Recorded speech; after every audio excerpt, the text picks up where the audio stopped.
할렐루야. 말씀의 제목을 한번 읽어보겠습니다. 시작. 자신을 보지 않는 교만. 우리가 하나님을 바라보아야 하는데 하나님을 바라보고 자신을 보지 못하면 이것도 교만이다. 하나님 바라본 자들은 반드시 자기를 보고 자기 연약함을 보고 자기 죄됨을 보고 하나님 앞에 겸손히 엎드려 회개하는 삶을 살아야 한다라는 거예요. 우리는 그래도 참 이 말씀을 볼 수가 있고 또 이 말씀을 들을 수 있고 또 이 말씀을 통해서 우리가 도전들을 받을 수 있어서 너무 참 행복하고 기쁜 그런 삶 가운데 있습니다. 필리핀에 가보니까 성경이 없어요. 성경이. 아이들에게 성경을 가르치는 것도 선생들이 말을 해야 가르칠 수 있고 그렇지 않으면 전혀 전달이 어렵다는 거예요.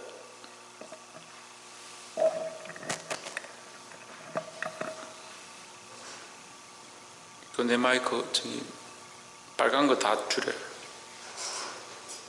강대성 마이크에 빨간 거 4개 있는 거 다 줄여요. 필리핀뿐만 아니라 다른 나라도 그렇겠죠. 특별히 오지나 이제 산골에 가면 성경책이 없어요. 성경책이 몇 권밖에 없으니까 그걸 가지고 빨간 것만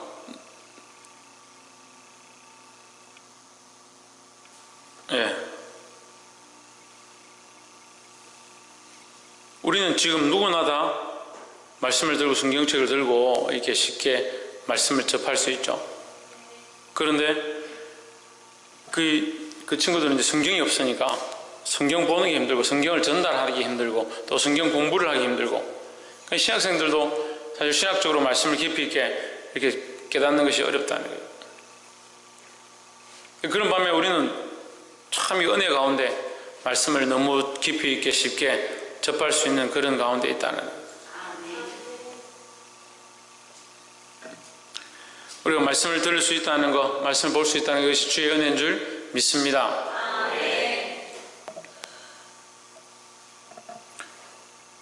그리고 오늘 우리 욥기서 말씀을 함께 나누겠습니다. 욥기서 우리가 지난주에 하다 말았는데 32장까지 했습니다. 욥에 대하여 세 친구들이 얘기를 해보고 안 되니까 이제 누가 나섰느냐, 엘류라는 뒤에서 보고 있던 친구가 나서서 그 세 친구도 잘못했고 어리석고 그 욥을 책망하지 못하는 그 세 친구도 어리석고 욥 너도 교만하다 이렇게 엘류가 내가 중재하겠다 이렇게 하면서 나서서 얘기를 하기 시작합니다. 그런데 이 엘리후의 말은 결국 자기의 의로움을 드러내려고 하다 보니까 그게 하나님의 의로움을 드러내는 게 아니고 결국 사람의 인간적인 생각들을 자꾸 드러내는 모양들로 간다라는 거예요.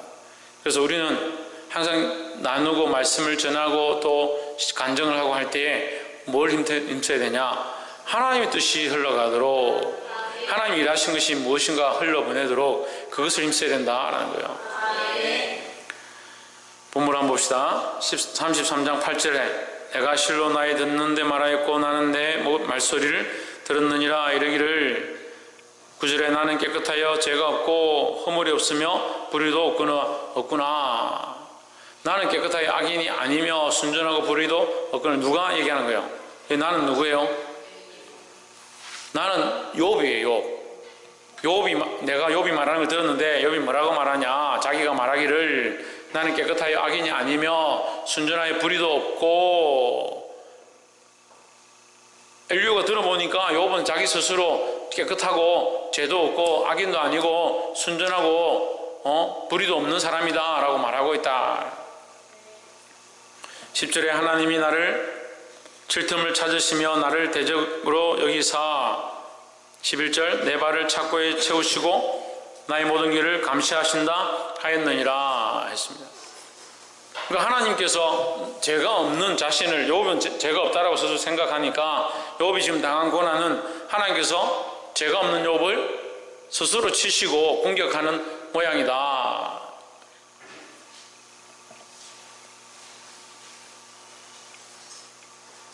그러니까 이게 욥이 스스로 스스로를 어렵다 여기는 모양이 되는 거예요.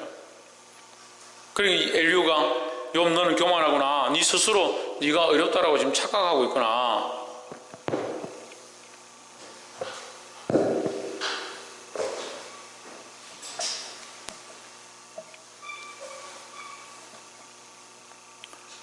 네 스스로 어렵다 생각하면 안 된다. 하나님, 네가 어렵다면 네가 지금 당한 이 고난은 하나님 불의하다라고 지금 얘기하느냐. 좀 약간 이 엘리후도 인간홍보 사상을 바탕으로 한 생각들을 말하기 시작하는 거죠. 12절 내가 내게 대답하리라. 이 말에 내가 어렵지 못하니 하나님은 사람보다 크심이니라. 그 보십시오. 그 하나님이 크시다는 건 인정하는 거예요. 하나님 크시다는 걸 인정 안 하는 게 아니죠. 욥도 하나님 크시다는 것을 인정 안 하는 게 아니에요. 누구보다도 이 말씀을 볼 때 욥이 더 믿음이 있어요. 하나님 크시다는 걸 인정하죠. 하지만 내가 이것을 당할 만한 죄를 짓지는 않았다. 이런 고난을 당할 만한 죄를 지은 것이 아니다. 그게 하나님 뜻이 있을 것이다. 이렇게 보고 하나님께서 내게 이 뜻을 가르쳐주기 원한다라고 기도하고 있는 거지. 그리고 나는 죄가 없다라고 하는 게 아니에요. 욥이 죄가 없다라고 주장한 게 아니에요. 나도 죄가 있고 하나님 앞에 부끄러운 존재지만 내가 이런 일을 당할 만큼 하나님 앞에 죄를 지은 것이 아니다라는 거죠.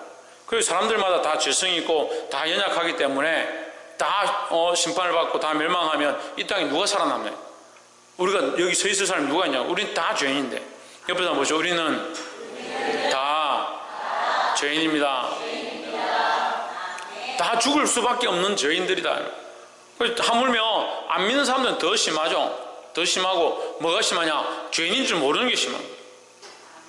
죄를 많이 짓고 적게 지었고가 중요한 게 아니라 자기 자신이 죄인인 줄 모르는 것이 문제다 하는 거예요.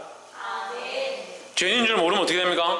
계속 죄를 짓죠. 계속 그렇게 해도 문제가 없다라고 생각하는 거죠. 근데 그렇게 보면 오히려 안 믿는 사람들이나 세상 사람들이나 하나님 알지 못하는 사람들이 훨씬 자기들이 어렵다 생각하는 거죠.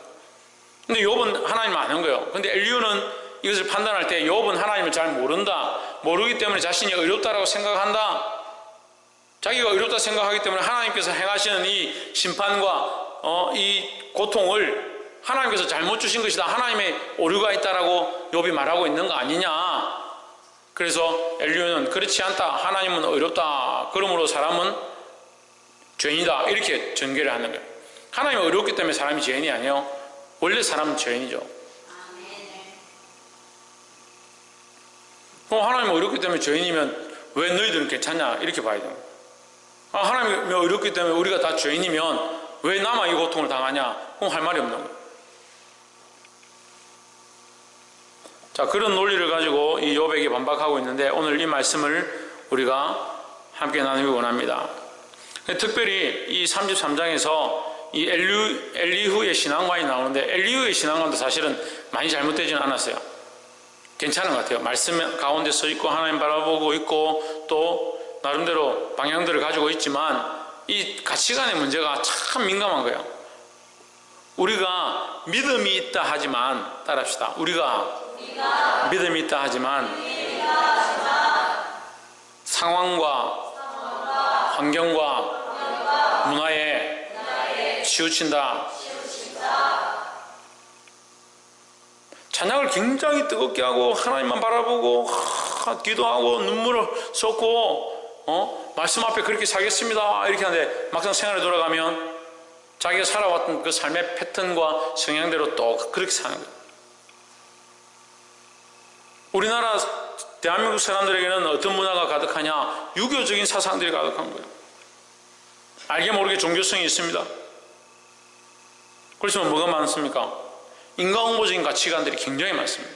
지성이면 감천이라는 가치관들이 굉장히 많습니다. 그래서 교회도 지성이면 감천이라는 생각대로 신앙생활을 하는 거예요. 물론 나쁘지 않죠. 그렇게 한다고 멸망하는 건 아니고 그렇게 한다고 잘못된 길로 가는 게 아니지만 더 바른 길을 잃어버린 거예요. 지성이면 감천이 아니에요. 우리가 지성을 다하면 하늘을 감동하는 것이 아니라 하나님께서 우리에게 주신 은혜가 감사해서 그 은혜 때문에 우리가 충성하고 봉사하고 섬기는 것이지 우리가 지성을 다하면 하나님 우리에게 복 주시기 때문에 물론 결론은 그렇게 갈 수 있죠. 우리가 하나님의 그 사랑을 감사해서 하나님의 그 은혜에 감격해서 우리가 정성을 다하면 하나님께서 우리에게 복 주실 것이다. 그렇게 가도 괜찮죠. 하지만 뭐가 없느냐? 하나님께 주신 은혜에 대한 감사가 빠져버리는 거예요. 그럼 뭐가 됩니까? 기복신앙이 되는 거죠. 내가 이만큼 충성하면, 이만큼 하면 복을 줄 건데, 그러니까 어떻게 돼요? 복을 안 주면 안 하는 거예요. 좀 어려운 일이 생기면, 내 집안에 문제가 생기면, 내 가정에, 내 자식에게, 나의 사업체에 문제가 생기면 충성을 안 하는 거예요. 충성을 안 하는 거예요. 언제 그런 믿음이 있었냐, 언제 내가 하나님 그렇게 믿었냐 할 만큼 변해버리는 거예요. 상황이 뭐가 중요합니까? 내 환경이 뭐가 중요합니까? 내가 바라보는 가치관이 뭐가 중요합니까? 하나님 여전히 계시고 예수 그리스도는 어제나 오늘이나 영원토록 동일하신데, 우리의 믿음도 그 예수 그리스도를 바라보고 그 하나님을 바라보고 변하지 말아야 되는 거예요. 뭐 한국에 있을 때 신앙 다르고, 필리핀 가서 신앙 다르고, 일본 가면 또 달라지고, 그게 아니라는 거예요. 교회에 있을 때 다르고, 집에 갔을 때 다르고, 직장 가서 다르고, 학교 가서 다르고. 그 많은 사람들이요, 젊어서 청년 때는 교회 와서 충성하고 봉사하고 헌신을 다하는데, 직장 딱 가면 태반이 교회를 안 나오고, 직장에 매여가지고. 그나마 좀 그래도 신앙생활 하던 사람, 직장 다니면서도 신앙생활 하던 사람들이 시집 가면 또 태반이나 신앙 버리고. 어렵게 전도해보면요, 자기가 젊었을 때는 청년회 학생회 회장하고 임원도 하고 열심히 했는데 그렇게 하는 거예요. 뭘 버리냐? 하나님과의 관계성을, 이 믿음을 버리는 거예요. 믿음을. 왜 버릴 것 같아요? 제가 다 얘기했어요. 왜 버릴 것 같아요? 자기 상황과 여건과 가치관 때문에 이것을 버리지 않으니까 결국 누굴 버리게 되냐? 하나님을 향한 이 신앙들을 버리는 거예요. 아이고, 목사님 우리가 언제 버리려고 했습니까? 버리려고 안 했죠. 버리려고 안 했죠. 이스라엘 백성들이 하나님의 홍해를 가르치는 역사를 보고 언제 하나님 버리려고 했겠습니까? 그렇게 큰 역사를 보이셨는데, 근데 어떻게 됩니까? 목이 마르니까 하나님 원망하는 거예요. 배가 고프니까 애굽에서 실컷 꺼내가 하나님의 은혜로 구원하셨는데, 지금 여기까지 나오게 하셨는데 뭐라고 하냐? 우리가 거기 있을 때가 좋더라. 우리가 거기 고기 가마 곁에서 고기 얻어먹던 그때가 좋더라. 누가 우리를 여기 끌어다가 여기 데려다 달라고 했느냐? 그리고 원망하는 거예요. 참 신기하죠? 참 신기하죠? 안 신기합니까? 참 신기하죠? 왜 대답을 안 해요? 한 며칠 비웠더만은 대답할 줄 모르요. 참 신기하죠? 따라합시다. 내가 그런 것 같아서 더 신기하다. 내가 그런 것 같아서 더 신기한 거예요. 어떻게 이스라엘 백성이 이럴 수 있을까라고 그걸 보는데, 내가 그런 것 같아서 더 신기한 거예요. 변치 않으실 주 이름으로 축복합니다. 환경과 상황과 여건과 가치관에 흔들리면 안 돼요. 이걸 무너뜨리고 부숴야 되죠. 그래서 엘리야의 하나님이 엘리야가 이스라엘 백성들을 모아놓고 그 제단을 쌓습니다. 제단에 고기를 올려놓고 불옹담하는 이가 참 하나님이다. 예? 바알을 섬기는 자들이 춤을 추고 몸을 상하고 아무래도 불이 안 붙는 거예요. 그런데 뭐랍니까? 어떻게 합니까? 엘리야가 나와서 좀 말리고 나서 불을 붙여야 될 건데, 물을 갖다 붓죠? 물을 몇 동이나 갖다 부어 물이 차고 넘쳐서 도랑이 되고 흘러갈 만큼 물을 갖다 부었습니다. 그런데 어떻게 됩니까? 하늘에 불이 내려서 불의 원리는 물도 타고 흙도 타고 이렇게 하겠지만 대부분 고기나 나무만 태우고 마는 거죠. 근데 그 불이 내려서 물을 다 태워버리고 물까지 다 핥았다라고 했습니다. 핥았다. 기름을 부은 것도 아닌데 물을 핥았다. 그런데 거기 돌을 태우고 흙을 태우고 나무를 태우는 일들이 있습니다. 우리가요, 하나님의 말씀을 듣고 하나님을 만나고 나면 뭘 해야 되냐? 우리 안에 돌을 태워야 되는 거예요. 아멘. 우리 안에 굳어져 있는 나무와 가능성 없는 흙들을 태워야 되는 거예요. 아멘. 근데 우리의 소망이 어디 있냐? 그 돌에 있는 거예요. 그 돌에. 그 가치관에 있다. 그 흙에 있다. 그 나무에 있다. 여전히 내가 살아왔고 지어놓은 거기에 있다. 그러니까 하나님의 역사 앞에 무릎 꿇지 않는 거예요. 이 엘리후와 그 세 친구들요, 다른 거 얘기할 필요 없어요. 뭐가 문제냐? 하나님 앞에 무릎 꿇지 않는 거예요. 하나님 앞에. 하나님 앞에 무릎 꿇어야죠. 무릎 꿇고 기도해야 되죠. 친구의 그 아픈 상황을 보고 하나님 도와주십시오 해야 되는데 서로 논박하고 논쟁하고 뭐가 옳고 네가 왜 이렇게 됐고 그렇게 하고 있는 거예요. 왜? 자기들 가치관이 있으니까 이런 고난을 당하려면 이런 일이 닥치려면 사람의 방법으로 이렇게 될 리가 없어. 하나님 심판하셔야만 이렇게 될 건데, 하나님 심판하셔야만 이런 고난이 있을 건데, 그렇게 생각하니까 그 논리를 만들어내기 시작하는 거예요. 결국 어디서 믿음이라고 말하면서 뭘 가지고 있습니까? 자기 가치관을, 자기 가치관. 믿음이라고 말하면서 자기 생각들을 끄집어내는 거예요. 하나님의 마음, 하나님의 생각, 하나님을 향한 바른 가치관 세워지기를 주의 이름으로 축복합니다. 23절에 그럴 때에 만일 일천 천사 가운데 하나가 그 사람의 해석자로 함께 있어서 그 정당히 행할 것을 보일진데, 자, 이 잘 보십시오. 욥도 16장에서 이 중보자에 대한 얘기를 하는 거예요. 욥기서를 보면서요, 우리가 욥기서에서 예수님을 너무 많이 발견하는 거 참 놀랍습니다. 3,000년 전 사람이, 지금부터 3,000년 전 사람인데 이 욥기서 가운데 누가 나오냐? 예수 그리스도의 형상들이 나오는 거예요. 예수 그리스도의 모양이 나오는 거예요. 예수님이 이 땅에 오시기 1000년 전 사람인데 그가 누구를 믿고 있냐? 예수님을 믿고 있는 거예요. 다윗도 누구를 믿고 있냐? 예수님을 믿고 있는 거예요. 그래서 다윗이 뭐라고 합니까? 예수님의 발등상 되기를 원한다. 예수님 발 앞에 엎드리기 원한다. 내 주여, 예수님을 자기 신의 주라고 고백하는 거예요. 그리고 이 지금 엘리후도 자기도 엄격결에 자기의 믿음 가운데 뭐가 있냐? 이 중보자 예수 그리스도의 모양을 자기가 고백하는 거예요. 그러니까 우리가 하나님 앞에 바로 나아갈 만한 그런 존재가 못 된다는 것을 아는 거죠. 그 사람의 중보자로 함께 있어서 그의 정당함을 보일진데, 우리의 정당함을 누가 보이냐? 우리가 보이는 게 아니에요. 그래서 여기 지성이면 감천이 아닌 거죠. 이게 보십시오. 우리의 정당함이 있으면 우리가 우리의 정당함을 보일 건데 이렇게 해야 되는데, 우리의 정당함을 누가 보이냐? 중보자가 보인다는 거예요. 하나님 앞에서 우리의 정당함, 우리의 바른과 우리가 하나님 말씀대로 살고자 하는 것이 누가 보이냐? 예수님이 보이는 거예요. 그래서 우리는 누구를 의지해야 되냐? 예수 그리스도를 의지해야 되는 거죠. 누구를 힘입어야 되냐? 예수 그리스도의 십자가의 보혈을 힘입어야 되는 거예요. 내가 할 수 있는 게 아니다. 그래서 그럼 안 해야 됩니까? 그렇지 않죠.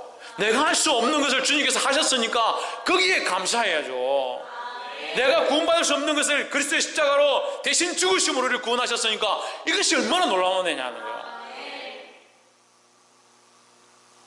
이게 돌을 닦아서 되는 게 아니고, 법력을 넓혀서 되는 것도 아니고, 지식을 쌓아서 되는 것도 아니고, 우리가 인간이 결국 할 수 없는 이 일을 하나님께서 우리를 사랑하셔서 그의 독생자를 보내셔서 이 일을 하게 하시고 우리를 구원하셨다. 그 그리스도만 믿으면, 그 십자가만 믿으면 구원하게 하셨다는 거죠.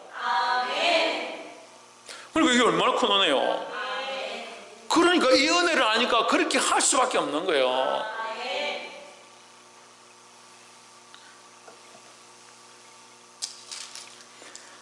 (24절에) 하나님이 그 사람을 긍휼히 여기사 이르시기를 그를 건져서 구덩이에 내려가지 않게 하라. 내가 대속물을 얻었다 하시리라 했습니다. 자, 이게 하나님의 방법인데, 하나님께서 그 사람을 불쌍히 여겨서 구덩이에 내려가지 않게, 구덩이는 이제 죽음을 얘기하는 거예요. 죽음에 내려가지 않게 해라. 무엇 때문에? 무엇 때문에? 대속물을 얻었기 때문에. 대속물을 죽어야 될 대신 죽어야 될 재물을 얻었기 때문에 죽을 필요가 없다라는 거죠. 하나님 그럼 재물이 먹고 싶어서 그렇게 하시느냐? 그게 아니죠. 이것은 공의의 원리를 얘기해요. 공의의 원리를. 결국 우리가 죄인이고 죽을 수밖에 없는데 우리를 대신하여 그 죄의 대가를 지불할 존재를 얘기하는 거예요. 그래서 성막과 해막과 이 솔로몬 성전도 결국 하나님께서 대성물을 통해서 우리 죄를 사하시기 위한 하나님의 공의의 방법으로 주신 거지, 하나님께서 짐승을 원하시고 짐승을 먹고 싶어 하시고 피가 필요하고 그런 게 아니라는 거예요. 근데 이방 종교들이 그걸 뺏겨가지고 피를 마시고 그런 것들을 만들어내요. 그런 의미가 아니고 그런 뜻도 아니다는 거예요. 하나님 인간을 사랑하셔서 우리를 사랑하셔서 그 사람을 불쌍히 여기시고 구원하기 원하시는데 그 구원의 방법이 뭐냐? 대속물을 드리는 거예요. 대속물을 할 수가 없으니까, 지금 방법이 없으니까 대속물을 드려집니다. 결국 그 대속물의 완성을, 그 대속물도 계속 짐승을 잡아서 드리는 것도 힘들고 그것들을 영원토록 할 수 없으니까 이것을 단 한 번의 제사의 대속물로 드림받아야 하는데, 어떻게 해서 예수 그리스도를 제물로 예수님을 십자가에 못 박아서 단번 제사를 드림으로 모든 인류에게 구원을 주셨다라는 거예요. 그러니까 엘리후의 이 신앙 속에는 알게 모르게 그가 그리스도의 대속물 대신 하나님 앞에 나아갈 때 이 중보자가 있어야 함에 대한 이 신앙이 있는 거죠. 그러니까 우리는 항상 이 신앙을 본받아서 우리도 이 신앙을 가져야 될 줄 믿습니다. 어떤 신앙? 우리가 하나님 앞에 함부로 나아갈 수 없다라는 신앙. 그래서 항상 예배 가운데 오면 뭘 해야 되겠습니까? 예수님을 찾아야 되죠. 하나님께 바로 갈 수 없으니까 예수님을 찾는 거예요. 우리가 기도해야 합니다. 기도할 때 누굴 찾아야 됩니까? 예수님을 찾아야 됩니다. 우리가 하나님 앞에 바로 말할 수 없기 때문에 예수님을 통해서 말하는 거죠. 예수님을 통해 말하는데 그 말하는 것이 우리의 지혜가 아니라 누구의 인도함을? 성령의 인도함을 구하는 것이다. 그래서 기도는 하나님께 하는 것인데 예수님을 통해서 성령의 이끌림으로 하는 거예요. 그러니까 우리 기도가 얼마나 잘못되는지 보이는 거예요. 찬양은요, 하나님께 올려드리는 거예요. 예수 그리스도의 이름으로 성령에 이끌려서 하는 거예요. 말씀은요, 하나님의 뜻을 우리 가운데 흘려보내기 원하시는 그 하나님의 뜻이 우리 가운데 흘러가기를 위해서 하는 거예요. 누구의 이름으로? 예수 그리스도의 이름으로 하는 거예요. 그래서 말씀을 마칠 때요, 원래 예수 그리스도의 이름으로 축복합니다는 말을 왜 하느냐? 이 말씀을 통해서 흘러가는 이것들이 나의 뜻이 아니라 하나님의 뜻으로 흘러가기를 소망하기 때문에, 또한 내 안에 연약한 것들, 이 말씀 가운데 연약한 것들이 흘러갔다면 이것을 정결케 하고 듣는 자들의 귀를 정결케 하고 그 심령을 정결케 하기 원하는 마음으로 예수 그리스도의 이름으로 축복하는 거예요. 할렐루야. 말씀 가운데 누가 깨닫고 운행하시냐? 성령이 운행하시. 성령이. 따라서 말씀은 성령께서 운행하신다. 그 성령이 없는 찬양이 무슨 찬양이에요? 성령이 젖어 들어가도록 몸부림쳐야 되는 거예요. 우리가 공교히 찬양하고 공교히 악기를 연주하고 공교히 입술로 노래하고 하는 것들 훈련해야 하지만, 특별히 어디에 젖어야 되냐? 성령이 젖어 들도록. 그러니까 찬양이 자꾸 메말라요. 대표기도를 시키면 성령에 이끌려서 그 기도가 참 촉촉하고 은혜가 흐르고 부드럽고 뭔가 우리 안에 따뜻하게 하는 역사가 일어나고 그렇게 해야 된대. 자꾸 인간적으로 자기 생각을 가지고 막 기도하니까 기도가 뭐예요? 비스켓도 아니고 자꾸 바스라지는 거죠. 교회도 마찬가지예요. 성령이 세워가 성령이 교통하고 성령이 인도하시고 성령이 가르쳐주는 대로 그렇게 가야지. 성령이 없으면 죽은 거랑 같아요. 죽은 거랑 똑같은 거예요. 그래서 33장 23절과 24절 가운데 이 중보자란 말과 대속물이라는 이 단어가 똑같이 생겨요. 파라클레토스라고 해요. 똑같은 단어인데,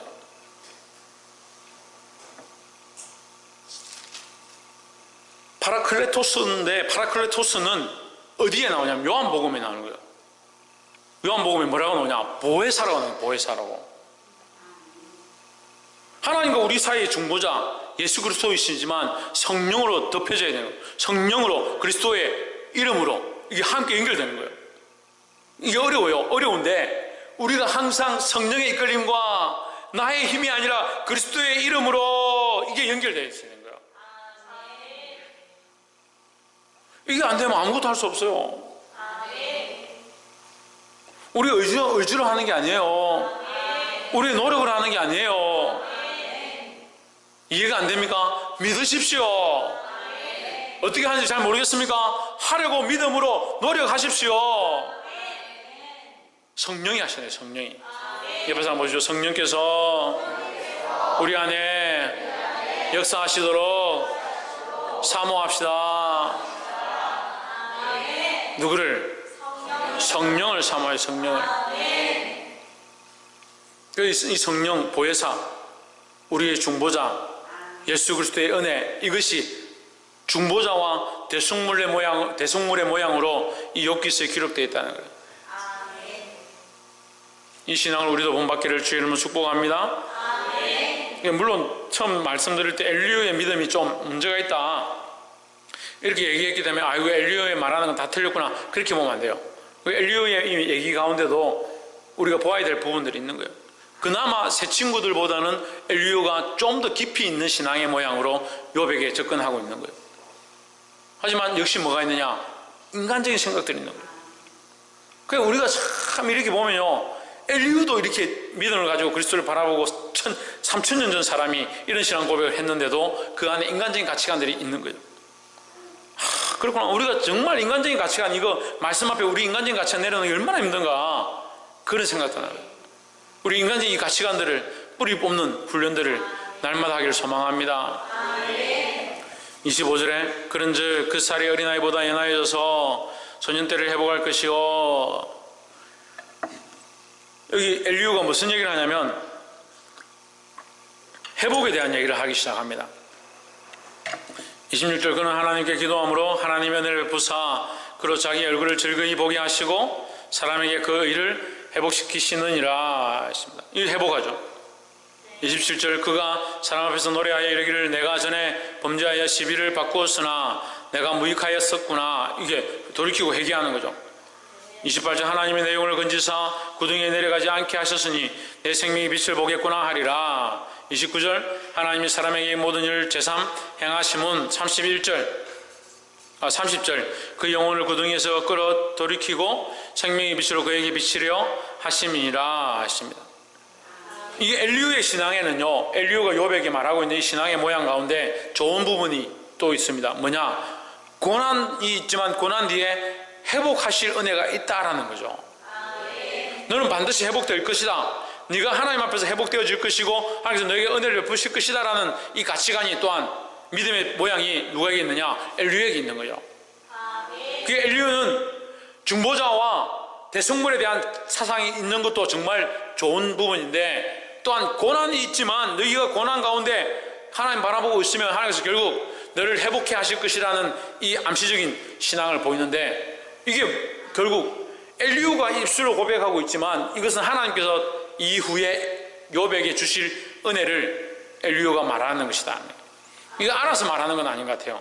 엘리야가 이 내용들을 다 알아서 하나님께서 욥에게 배로 갚아주시는 은혜를 알아서 말하는 것은 아니지만 그가 알게 모르게 하나님 앞에 쓰임받아서 고난 뒤에 회복이 있음에 대한 이 신앙의 고백을 하는 거예요. 그래서 우리는 항상 고난이 있을 때 뭘 바라봐야 되냐? 회복하실 하나님을 바라봐야 된다는 거예요. 그 회복이 지금 이 땅 가운데 당장 일어나지 않는다 하더라도 결국 우리의 생명이 끝나고 이 고난이 회복으로 바뀌어지지 않는다 하더라도 하나님 나라에서 연결될 것들을 기대하고 믿음으로 살아야 되는 거예요. 할렐루야. 어제 제가 필리핀 갔다가 들어오자마자 또 이 상이 있어서 제가 경산에 잠시 새벽에 갔다 왔습니다만 가서 얘기를 하는데 부모님 돌아가시는데 자기가 지금까지 계속 기도했는데 영접하지 않고 예수 믿지 않고 그래 좀 속이 상하고 그래서 하나님 도와주십시오 이렇게 하고 있는데 이상하게 그날따라 마음이 좀 부모님을 뵈게 돼서 천안에서 차를 몰고 이 근처까지 내려오고 있었는데 내려오는데 다 와가 하는데 연락이 왔더라고요. 지금 위독하다고 숨이 넘어가는데 빨리 오라고. 이상하게 그날따라 근무를 빼고 어머니를 보고 싶다 그런 마음이 누가 주셨느냐? 하나님 주셨죠. 하나님께서. 그가 이제 그 기회를 저한테 이제 그런 얘기를 몇 번 했었거든요. 제가 언제든지 하나님께서 기회를 주실 때 그때 기도하고 그에게 그리스도를 영접할 수 있도록 네가 항상 기도하고 있어야 된다. 그래 딱 2시간 시간을 주셨대요. 그것도 호흡이 지금 막 심장이 맥박이 완전 왔다 갔다 하고 호흡이 지금 다 넘어가는데 그때 자기가 제가 한 말이 생각이 나가지고 급하게 손을 잡고 영접 기도를 하고 예수님 믿어야 된다고 그렇게 하는데 지금 정신이 왔다 갔다 하는데 그 예수 믿어야 된다는 말에 자기 어머니가 그 반응을 하더라는 거예요. 할렐루야. 우리가 알 수 없는 거예요. 우리가 알 수 없는 거예요. 네가 믿으면 된다. 하나님께서 그렇게 너에게 그런 기회를 주셨고 그 기회 가운데 그런 반응이 있었는 것들이 정말 감사한 일이다. 그건 네가 지금 염려하지 말고 그렇게 된 것들을 하나님 앞에 감사해라. 우리가 알 수 없다는 거예요. 우리가 고난 가운데 그 고난이 끝나지 않는다고 불평불만하지 말고 고난 뒤에 하나님께서 회복시킬 것들을 회복의 은혜를 사모해야 된다는 거예요. 지금 그 은혜가 보이지 않는다 하더라도 하나님께서 그 이후에라도 또한 이 땅에서 이루어지지 않으면 하나님 나라에서 이루어질 것이고 내게 이루어지지 않으면 내 자녀에게 하나님께서 그 은혜를 주실 줄을 믿고 이 고난을 기뻐하시기를 주의 이름으로 축복합니다. 말씀 맺겠습니다. 31절에 여비여 귀를 기울여 내게 들으라 잠잠하라 내가 말하리라. 32절 만일 할 말이 있거든 대답하라 내가 너를 어렵게 하려 하노라 했습니다. 이게 문제가 뭐냐면요 방금 말해라 해놓고 31절에서 여봐 말해라 이렇게 32절에서 뭐라 합니까? 31절에서 잠잠하라 해놓고 32절에서 뭐라 합니까? 할 말이 있거든 대답해라. 그게 문제인 거예요. 박성님 뭐가 문제라고? 할 말이 있으면 대답해라. 내가 기본 마음으로 그대를 어렵다 하리니 그대는 말하라. 여러분 어렵다 하리니 되어 있는데 제 성경은 뭐라고 되어 있냐면 내가 너를 어렵게 하려 하노니 말하라 이렇게 되어 있습니다. 어렵게 하려 한다. 그 말은 무슨 말이냐면요 이 엘리후의 생각 속에 나는 아주 어렵다. 나는 아주 어렵다. 원래 어려운 사람이다. 나는 전혀 문제가 없다. 그러니까 네가 말하면 내가 그것을 고쳐줄 것이다. 네가 말하는 것에 틀린 부분들을 내가 바르게 가르쳐서 너도 바른 사람이 되게 할 것이다. 이런 생각을 가지고 있는 거죠. 뭐가 문제입니까? 교만한 게 문제예요. 교만한 게. 우리 인생의 가장 큰 적이 뭔지 압니까? 교만이에요. 교만. 교만이에요. 교만이 무슨 선봉입니까? 패망의 선봉입니다. 패망의 선봉. 넘어지면 앞잡이다는 거죠. 그게 참 교만한 사람이 많아요. 자기는 믿음, 나는 믿음 절대 안 하는. 나는 지금까지 주의를 도매본 적이 없어. 나는 이런 신앙을 가지고 있다. 그래서 어쩌라고? 그럼 네 신앙으로 천국 가라고. 우리의 믿음으로 천국 갑니까? 물어봅시다. 우리의 믿음으로 천국 갑니까? 우리의 믿음 천국 가는 게 아니에요. 우리가 믿음을 산더미만큼 들고 있다 합시다. 천국 문 안 열어주면 어떻게 들어가요? 그래서 구원은 뭐다? 전적인 하나님의 은혜죠. 전적인 하나님의 은혜죠. 그러니까 우리가 조금이라도 교만할 수 있냐? 교만할 수 없는 게 참 믿음의 사람의 모습이라는 거예요. 믿음이 있다 하면 믿음이 있다 할수록 믿음이 있다 하면 신앙이 있다 하면 신앙이 있다 할수록 어떻게 해야 되냐? 겸손할 수밖에 없는 거예요. 그래서 예수님은 공생애를 그만큼 사시고 그만큼 이적을 보이시고 그만큼 기적을 일으키시고 많은 사람을 살리고 나서 마지막 예수님께서 십자가에 끌려갈 때 틀 깎는 자 앞에 잠잠한 양처럼 아무 힘도 없고 능력도 없고 권력이 없는 것처럼 잠잠히 끌려가셨습니다. 다 하고 난 뒤에 마지막에 어떤 모습을 보이냐? 겸손의 잔을 쓰시는 거예요. 우리는 주님 앞에 충성하고 말씀대로 살고 믿음으로 몸부림치고 살아야 하지만 항상 어떻게 해야 되냐? 하나님 앞에 겸손하도록 힘써야 된다는 거예요. 사랑하는 성도 여러분, 오늘 이 욥기서의 엘리후의 말을 통해서 우리가 여러 가지 좋은 도전들을 받았습니다. 하지만 그의 마지막 결론은 자기가 어려우니까 너를 어렵게 하겠다라는 이런 교만함의 모습이 섬에 있다는 거예요. 우리가 믿음이 좋고 좋은 가치관을 들고 예수 그리스도로 말미암아 우리 구원을 얻었다 이런 생각들을 가지고 있어도 항상 넘어지기 조심해야 돼요. 왜? 넘어지기 쉬운 게 뭡니까? 교만이다. 교만이다. 이 정도면 됐다. 이 정도 충성했으면 됐고 이 정도 기도했으면 됐고 이 정도 했으면 됐지. 자기 스스로 자기를 만족하고 자기 스스로 자기를 다 정리하고 내가 이만큼 충성하고 내가 이만큼 봉사하고 내가 이만큼 헌신했는데 자화자찬하고 자기 스스로 만족하니까 더 이상 할 게 없는, 항상 주의 말씀 앞에 겸손함으로 몸부림칠 수 있는 저와 여러분 되기를 주의 이름으로 축복합니다. 기도하겠습니다.